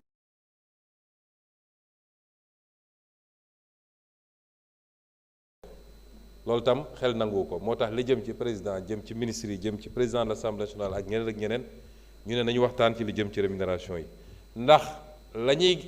ñuy gagné ci contrôle de ces fonds moo ëpp foofu téeméeri junni yoon lañ ciy ñàkk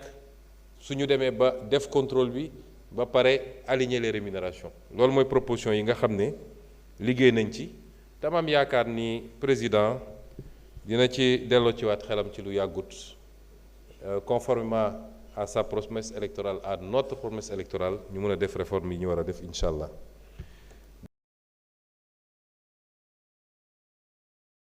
de soo wax na ci lu bëri démb am na sortie bu ma def ñu bëgg kool bi naan Sonko da doon attaqué garde des Sceaux déedéet dama jaar ci moom pour wax ak ñeneen waaye je tiens ici à féliciter chaleureusement madame le garde des Sceaux mën nañu am garde des Sceaux bu gën bii te xeex bi muy xeex bis bu ne contre un système bu tegu boo xam ne nee nañu bëggoon doxee démb ak barki démb noonu la ñu bëgg a continuer doxee am na ñoo xam ne jàpp nañ ni dossier judiciaire ñoom ñoo ko moom dañu am droit de vie ou de mort ci dossier bi ñoo koy traité nu mu leen neexee même en violation de toutes les procédures am na ñoo xam ne réforme yi ñu war a def pour la qualité de la justice nee nañu dee du am bis bu ne madame le ministre ñooñu lay jàkkaarloo personnellement elle a tout mon soutien bu demee ba jël IGAS yónni ko ne ko demal xool ni ñuy gérer bërëb bi ak bërëb bi xam ngeen ni problème am na bu demee ba war a mën a joxe instruction ci li nga xam ne ça relève de sa hiérarchie muy les parquets un parquetier mun taxaw ne du ma def li madame le garde des Sceaux wax leneen laay def ku ñeme nag dañ koo dee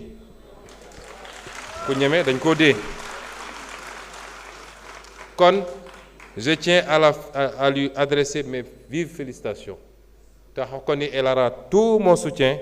tant que je serai à la tête de ce gouvernement pour que la justice soit réformée ci laaj bi nga xam ne laaj nañu ko ci renégociation yi ñu ngi ciy liggéey mënuma dellu ci détail parce que temps yii def nañu benn point de presse boo xam ne joxewoon nañu chiffres yu bëri kon mënu ñëwaat fii ci question improvisée peut-être pour sortir tous les chiffres ba démb renégocier nañu loo xam ne maa ko coordonné primature ak SOGEPA ak sama conseil domanial ci loo xam ne ñi fi newoon dañ ko joxe woon gratuitement mooy Dactewor bi ngeen di dégg fii à côté waaye renégocier nañ ko ba lañ ca am ñun les niveaux yi nga xam ne moom la ñuy jox léegi état du Sénégal nga xam Sénégal amu ci woon dara bu ñu ko xaymaa mat na 15 milliards démb rek te protocole bi signé nañ ko ci loo xam ne amul coow parce que ma fàttali ni ñun ci suñu démarche la ñu privilégié mooy trouver des solutions à l'amiable avec les partenaires aller le moins possible vers les contentieux ñu ngi koy am ci lépp ci domaine minier ci domaine infrastructure yi ci domaine éducation nationale santé et cetera amul foo xam ne renégocier wuñu ay contrat yu fi nekkoon yoo xam ne fii jël nañ fi 30 milliards fii 25 milliards fii keroog bi ñuy def exposé bi je crois qu'on a donné avec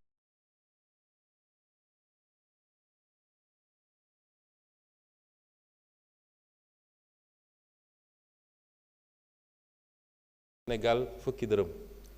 am na ñu ne woon du musa ne ba ñu ne opposition ne on va renégocier dañ ne woon mënul ne waroon nañu am ngor gu mat ni bi mu amee ñu njëkk a tàccu ne bravo. Secteur stratégique la ñu def option nag ne dañoo bëgg suñu compagnie nationale di Petrosen doon un développeur ni pays yu am gaz ak pétrole yëpp am des compagnies nationales yu am doole moo tax ñu ne boobu dañ koy jël dootuñu wër ay partenaires di ko jox on va l'affecter à Petrosen moom ak Gadiaga mu nga xam ne ci onshore bi la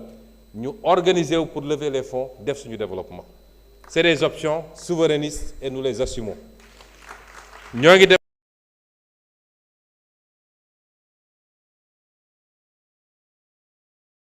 ci GTA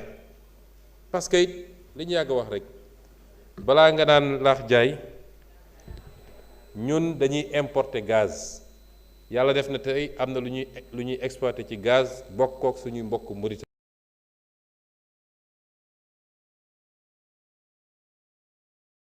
ne réew bu nekk am na sañ-sañu wax li mu soxla yépp ci gaz bi balaa ñu koy jaay bitim réew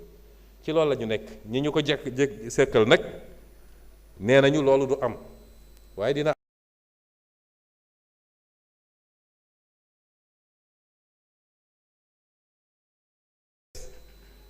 te loolu rek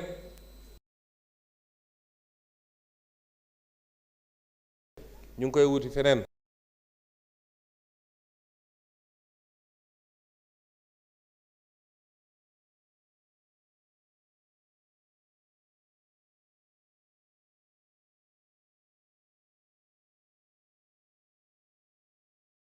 pourtant ñun am nañu capacité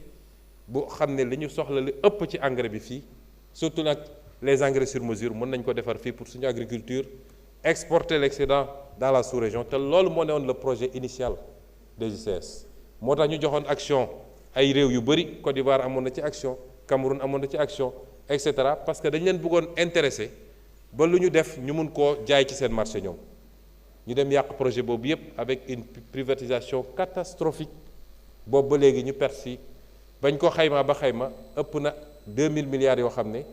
ñàkk nañ ko fii réewu Sénégal ci privatisation boobu kon ñu ngi ci liggéey renégociation bi par la grâce de Dieu mi ngi avancé et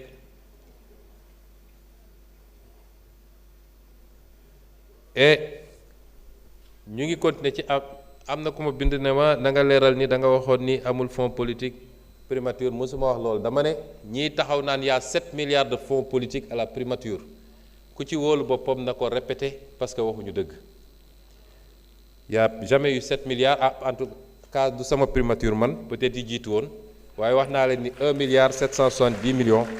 moo fa nekk amul lu ma ciy nëbb c'est transparent ma continuer ci wax ji ne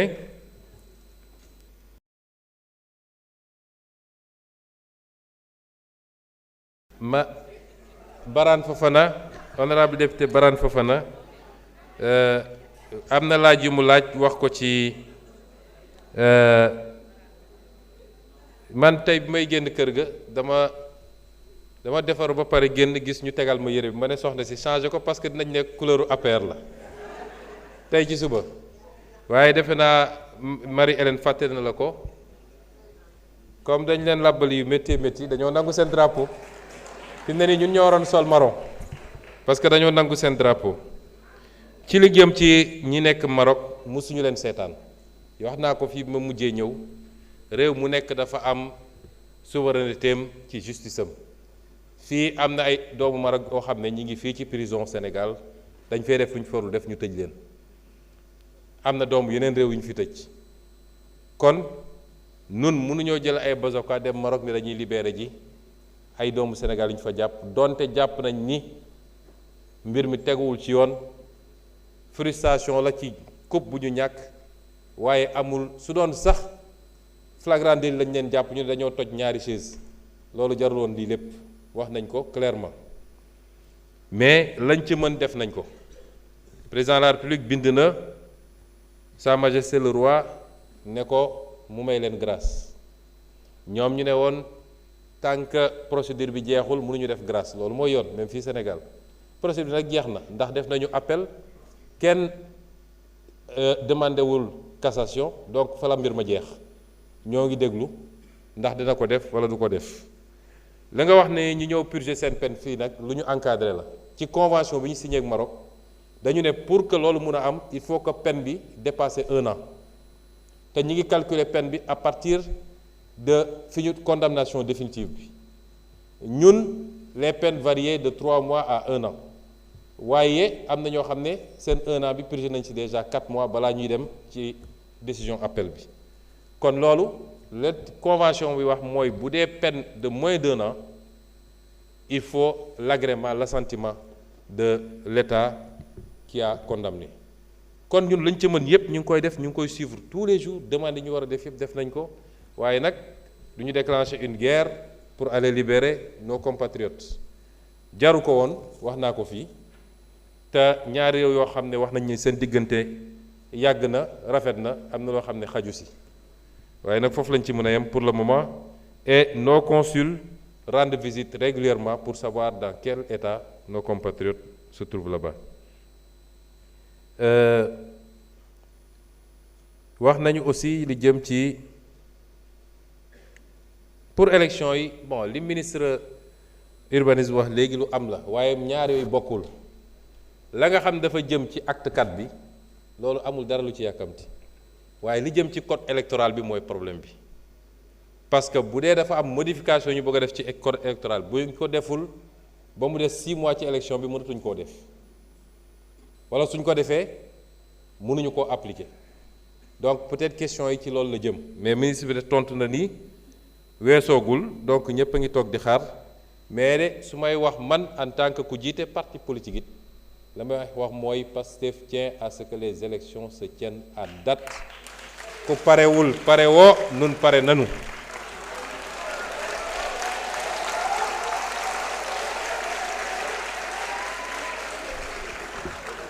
dialogue social bi tamit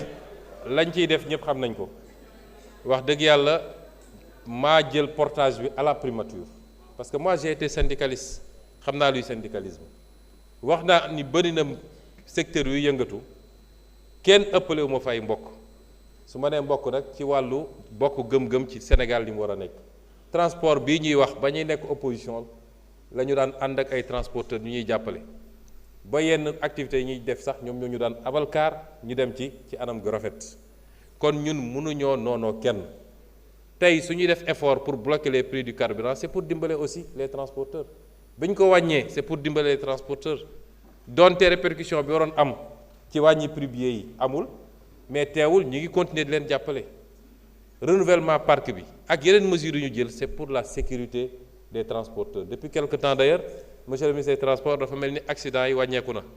mënu woon toog ñaari fan te neewuñu la oto yi nu ñu leen wooyee sax Cheikhou Sarifou accident wul ñàngam personne dee na ci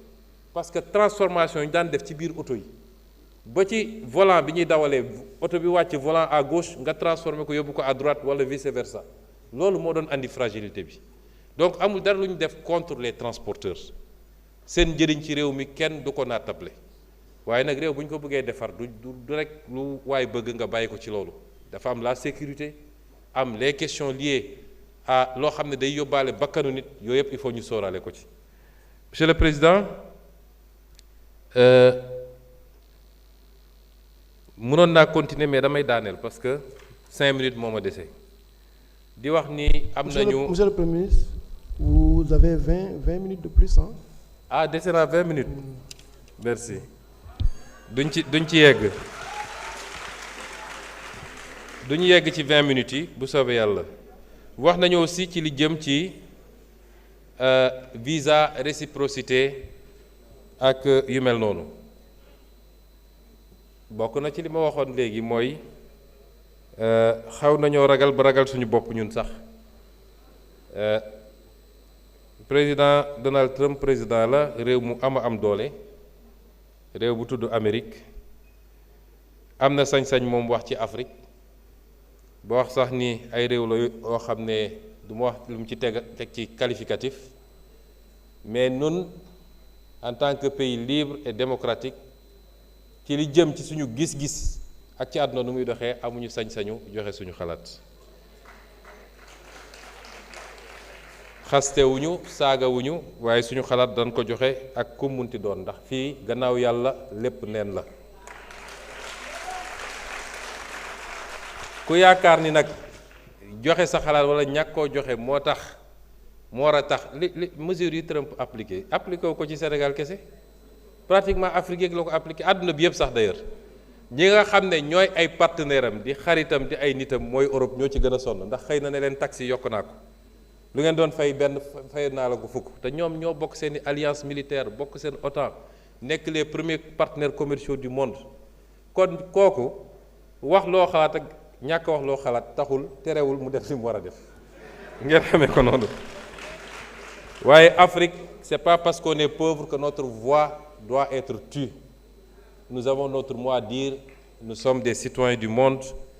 su nit xëyee déclenché ay guerres yoo xam ne tey mu ngi ñuy souffrir loo am nañu sañ-sañ wax ci suñu xalaat buñ ko mënul wax Nations Unies nañ ko wax fii ñu toog waaye am nañu sañ-sañu wax suñu xalaat. FMI n'est pas la solution it ci déggin la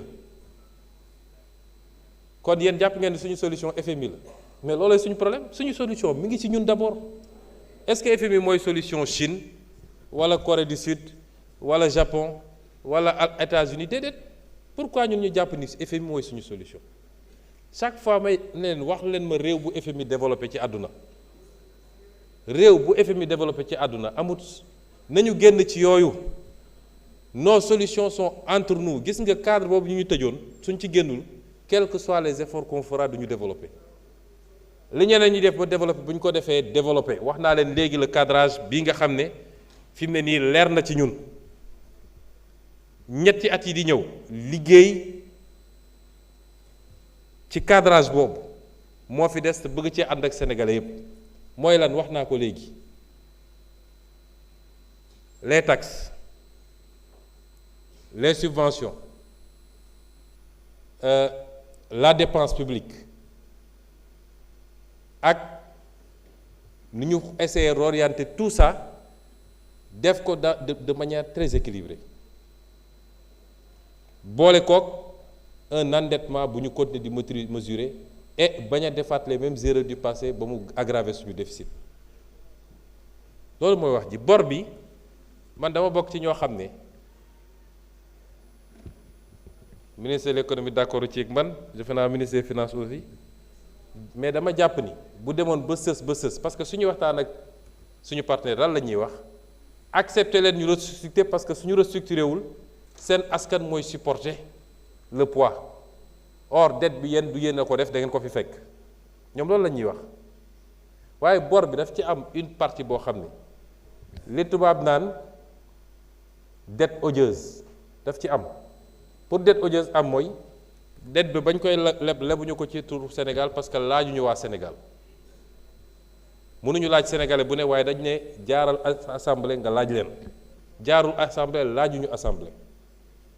ñu ne ñaareel critère mooy lan mooy fan la ñu dugal bor ba gannaaw bu ñu ko lebee ci condition yooyu wax naa fii keroog nii tout le circuit ndax su dee lu jóge ci bitim réew balaa ñu koy valider sax on a voulu tellement encadrer que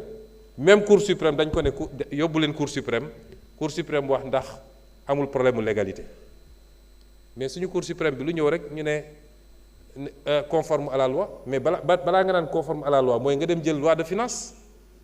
xool ci cadrage budgétaire bi xool est-ce que des crédits ont été inscrits pour cette dépense parce que soo nee conforme à la loi ban loi ngay wax la première loi c'est la loi de finances c'est la seule d'ailleurs à la matière presque donc la chaîne de responsabilité elle est totale ñépp la ci kaw ba ci suuf mais dette bu odieuse am réew aw askan am nga sañ-sañ ne lii du ma ko fay wala mënaguma koo fay parce que du ma bloquer sama priorité yépp pour fay bor kese ci bor boo xam ne biñ koy àbb yéeguma ko mais loolu nag day ànd ak chaque jour ma répété ko fii ña def njombe googu ñu woole ne leen lan moo tax ngeen def ko fa mu ànd kon mënuñu bloquer suñu lépp parce que dañu war a fay ab bor mais FMI te wax naa ko fii ñàkk ko woon a xam xamoon na li xew moom FMI situation nag mooy dem ñu bëgg a wut bu émissaire keroog benn économiste bu mag a mag nekk beneen organisation bi Banque mondiale daf ñu yónnee benn message ne FMI daf leen bëgg a punir parce que vous avez mis à nu son système, son incompétence et ses complicités. C'est ça le problème. moo tax coûte que coûte mu bëgg ñoo punir parce que nit nekk na situation bu gën a jafe bu Sénégal FMI defal ko programme ñu ne ko ñun programme y compris sans décaissement moo tax ma ne FMI du solution bi ma nga ci ñun d'abord am nañu des ressources naturelles nañ ko téel suñu bopp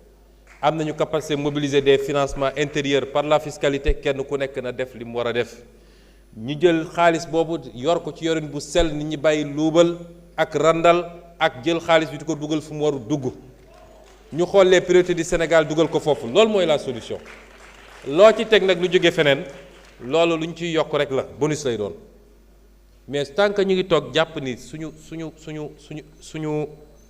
avenir yëpp mi ngi ci FMI Chine de si ñëwul ak FMI fi mu toll nii dama mës a dem benn voyage en Turquie président Erdogan ne ma man de dama xëy ne FMI ñaata laa lay amal ñu ne ma nangam ma leen tey laay tàqalikoo ak yow dajale li ñu amoon yépp ma fay bor boobu ba léegi jëlatuma dërëm bu jóge ci FMI ñun ci loolu la ñu bëgg a jëm te suñu fekkuloon situation bi ñu fi fekk peut-être dinañ ko régler facilement kon ñun amuñu problème boobu de dire aux Sénégalais que si on croit nous, je crois que nañu génn ci lii ci anam boo xam ne ce sera le vrai départ depuis 1960 à part la parenthèse 1960-1962. Monsieur le Président de l'Assemblée nationale, Mesdames et Messieurs les députés, je voudrais conclure par dire que ñëw fii mbégte la ci ñun. Ce n'est pas une épreuve, c'est un exercice boo xam ne ça nous permet de rapprocher les différents segments de la gestion publique. L'Assemblée nationale, et je vais y revenir tout à l'heure, qui est un segment extrêmement important. Bi ñuy dugg ci campagne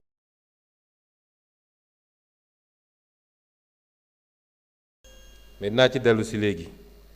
et l'exécutif à travers le gouvernement. Le gouvernement est désigné par le président de la République. Le Premier ministre est nommé par le président de la République. Une fois qu'il est nommé, Premier ministre bu xam boppam, une fois qu'il est nommé, il est chargé d'exécuter la politique qui a été définie pour la nation. Premier ministre bu xam boppam ci exécution boobu du ci xaar du ci demander autorisation day def liggéeyam ni mu ko war a defee et conformément aux intérêts du pays. dafa am lu ñu tàmmoon fii ci réew mi mooy premier ministre moom ab languette la rek buy làng suñ ko nee weex mu ne tal suñ ko nee ñuul mu ne kukk. C'est pas ça le premier ministre, c'est pas ça un bon premier ministre et ce sera pas ça Ousmane Sonko. te su ma nekkoon président de la République it soxlawuma premier ministre boo xam ne il est là pour dire oui monsieur, parfaitement monsieur. dama soxla premier ministre bu may wax dëgg, bu may jàppale pour ma performer. damay soxla assemblée nationale boo xam ne donte majorité la fa am du assemblée nationale boo xam ne daf may seetaan ci li ma bëgg. lu tardeel Sénégal looloo ko tardeel. kon ñi nga xam ne dañu am problème Pastef tey moo nekk ci pouvoir bi. Pastef suñuy différent wax naa léegi benn ci différent boo xam ne am naa ko président de la République ci li jëm ci fonds politique yi. Les différends dans Pastef ne se règlent pas par des décrets. D'accord ma ak yow rek am naa sama décret loolu c'est pas Pastef.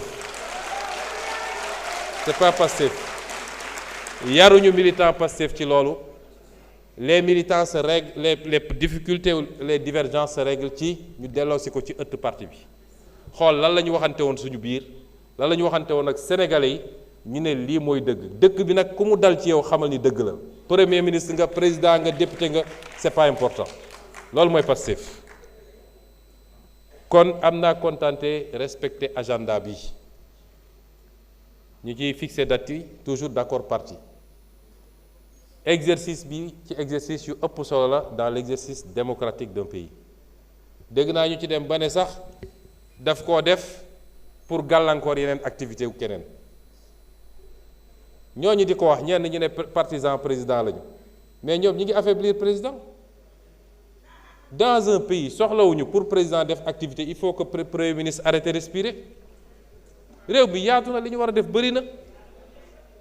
boo demee tournée ñu ne dafa bëgg a yàq tournée président boo defee conférence ñu ne président gi doon dajeeg FMI moo tax mu def conférence pour yàq ko boo ñëwee assemblée ñu ne non c'est pas comme ça yéen a ngi ñay wax loolu dañuy affaiblir président dañuy jox image un président qui est fébrile le président n'a pas besoin de ça premier ministre France buy dem assemblée nationale du tee président France la mu war a def ma ngi koy def ku mu war a recevoir mu recevoir ko vraiment am na débat yoo xam dama koy seetaan Sénégal ba si yàgg ma ne te li koy andi ñenn ñi nee nañ partisan président lañu te li ñuy woon Sénégal yëpp mooy président bi il faut ñu xàllal ko parce que mënul demal boppam image boobu la ñuy wone ña ca des nee nañu waa opposition bi lañ gis nga am na ci ñoo xam ne joxoon nañ seen kàddu ba pare dañuy dem dialogue mais daf ci bëri ñoo xam ne ñoom dañu am seen condition mooy pour ñu dem ànd ak président il faut que président tàqali ko premier ministre ba pare opposition boo xam ne seen stratégie yëpp mooy nañu fexe te ngeen dem opposé wu seen stratégie yëpp mooy nañu tant que il faut ñu tàqali ko pour ñun ñu mën a ñëw toog ci wetu président bi moo tax am na ñu décidé woon dem mais bi ñu taxawee gis président invité ma ñu ñëw xale yi ñëw ñu reetaan rek am na ñoo xam bu ñu gisee loolu seen xol yi gis nga kaani Saddam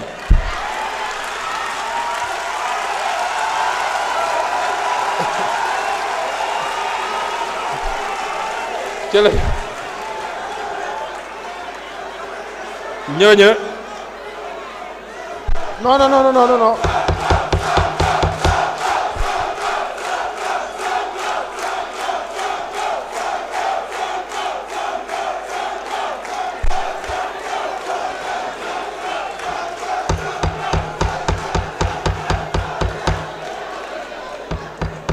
am na ci ñu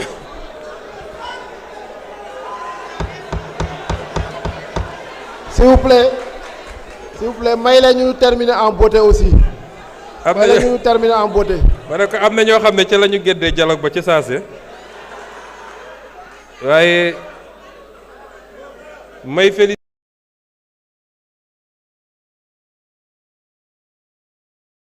la législature est en train de donner à l'Assemblée nationale ses lettres de noblesse.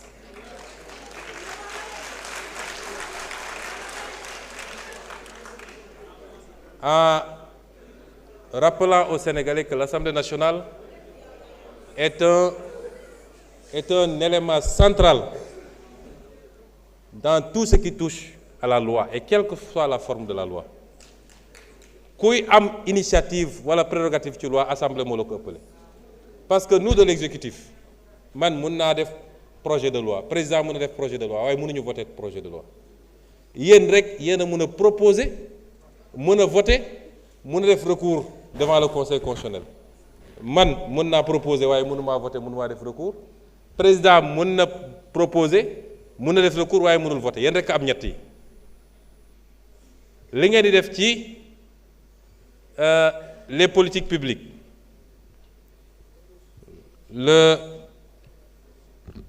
l'évaluation des politiques publiques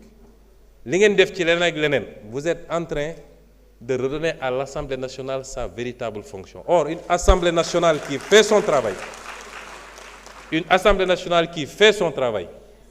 est la meilleure garantie pour que dérive yi ñu xamoon ci réew mi yépp bañ a amati ci réew mi.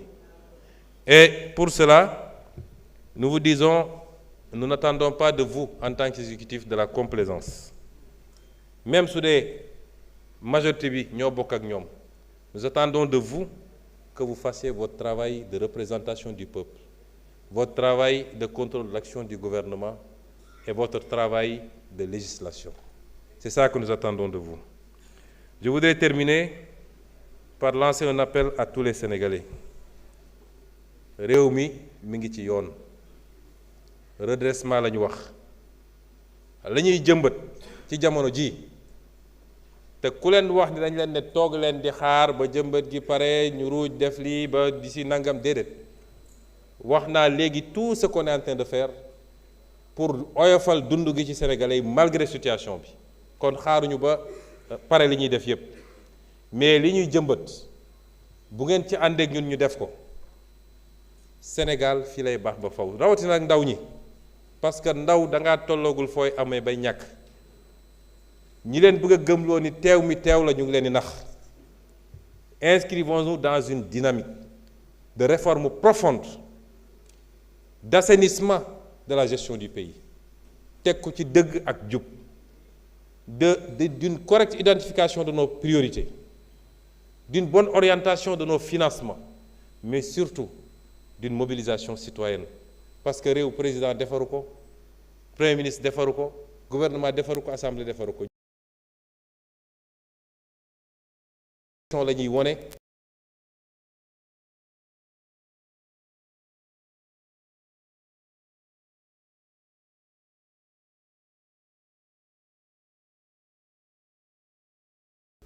les questions de pouvoir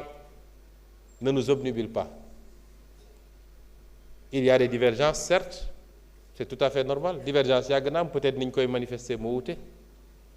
Divergence, impacté négativement sur les ligues. Moi, collègues sénégalais. Au contraire,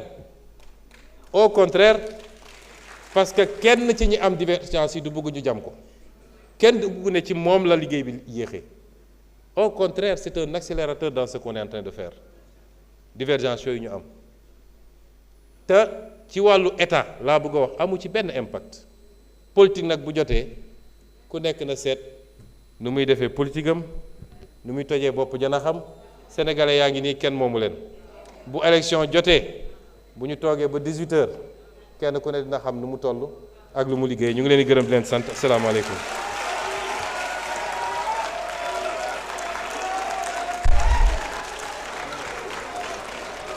Je vous